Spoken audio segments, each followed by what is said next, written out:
Jeju Island, known for its beautiful beaches and blue seas, is one of the most popular tourist destinations in Korea.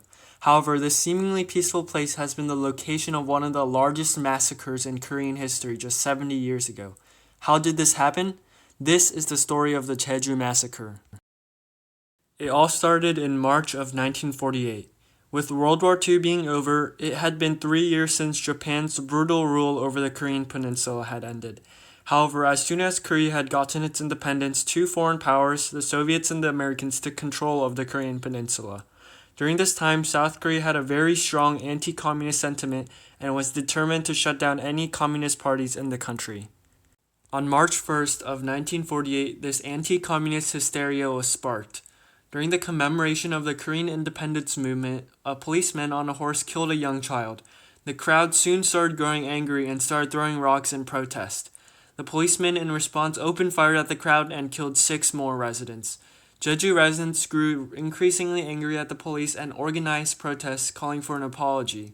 However, among the protesters were Communist Party members who used this as an opportunity to strike against the police.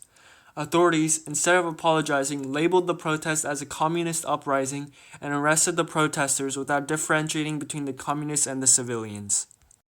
Unhappy with the police, Communist Party members formed a rebel army in Jeju and linked themselves with the strike. Now with the communist rebels attacking the police, the U.S. Army military government labeled this protest as communist and declared Jeju as a red island. The situation further escalated when in October, Korean authorities, backed by the U.S., declared for Jeju residents to move 5 kilometers within the coastline and that anyone beyond 5 kilometers of the coastline would be declared communist rebels and would be shot. However, this was largely impractical for many Jeju residents. People could not simply leave their homes and abandon their farms to go to the coastline. Despite this, Korean and American troops started the burning and killing of rural mountainous villages beyond 5 kilometers from the coastline zone. The army then formed a blockade, trapping any civilians beyond the 5 kilometers from the coast zone. The army then started performing village raids, killing anyone in the villages, including women and children. Unable to go to the coasts due to the blockade, civilians fled into the mountains, hiding in small caves. However, these hideout caves were often found and the people in them were indiscriminately slaughtered. Over the course of several months, estimates suggest that 15,000 to 30,000 people were killed, which is about 10% of the island's population.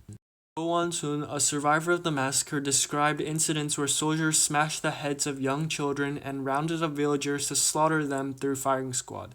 Estimates show that 30% of houses were destroyed and 70% of villages were targeted. Several villages were completely destroyed and all of its residents were shot, leaving behind what is now known as lost villages. This brutal massacre that had started in 1948 finally ended 6 years later in 1954.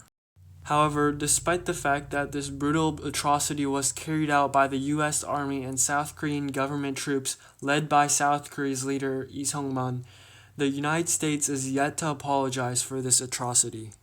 However, unlike the United States, South Korea has issued 2 apologies for the massacre, and these apologies were issued on behalf of the Korean government by South Korean President Roh Moo-hyun in 2003, and another apology was made by South Korea's current president Moon Jae-in. When we look at Jeju Island today, it is an island composed of beautiful seasides, tall mountains, and fields of flowers. But behind this is a painful history, one that is often forgotten, but a history that deserves to be remembered.